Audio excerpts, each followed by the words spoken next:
Ndryshimi i statusit civil të Edi Ramës do të ketë ndikim pozitiv në jetën politike të tij dhe partisë që ai drejton. Kështu u shpreh Petro Koçi, kryetari PSV 91, gjatë intervistës së dhënë gjatë edicionit të lajmeve në orën 20 në Radio Televizion Ora News. Sipas tij, krijimi i familjes është një nga gjërat më normale dhe se gjithë kolegët i kanë uruar jetë të lumtur. Imazhi i zotit Rama, perceptimi për të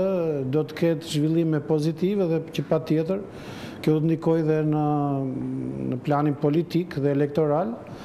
kështu që në planin mediatik, sepse sigurisht do të kemi ndofta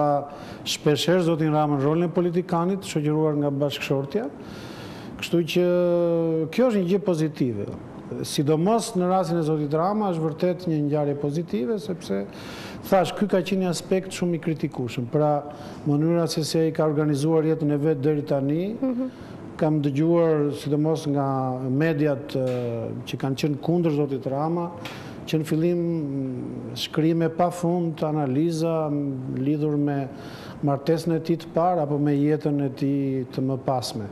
Mëtej Koçi foli dhe për tryezën zgjedhore që sipas tij do të jetë në varësi të propozimeve të partive dhe të sistemit kushtetues, zbatimi të cilit u shoqërua dhe nga manipulime gjatë zgjedhjeve. Për Koçin, sistemi aktual zgjedhor është monarkik dhe se do të sjellë krizë përsëri në qoftë se do zbatohet në zgjedhjet e ardhshme. Sepse nëse ne do të mbetemi te ky sistem pak a shumë monarkik, një sistem me dy parti, pra një sistem ku njerëzit kanë vetëm dy dritare politike ku mund të shikojnë dhe ku mund zgjedhin, atëherë dhe nëse zhvillojnë zgjedhje të lira dhe të ndershme, do të kemi patjetër krizë politike, sepse do të kemi një sistem monopolesh në të dy krahat, që do të thotë nga njëra anë do të kemi një qeveri e çfarëdo lloj krahu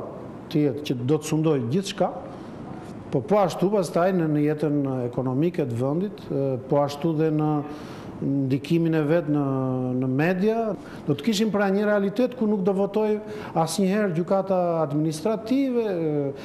ligji për KLD-n edhe një sër ligjesh dhe kodesh të cilat kanë një shumicë të cilësuar. Kreu i PSV 91, Petro Koçi, u shpreh për situatën aktuale në Partinë e Lëvizjes Socialiste për Integrim, ku sipas tij, Meta me statusin e kryetare të saj duhet të tregojë mirë përmbajtur në konfliktin që ai pati me Dritan Priftin.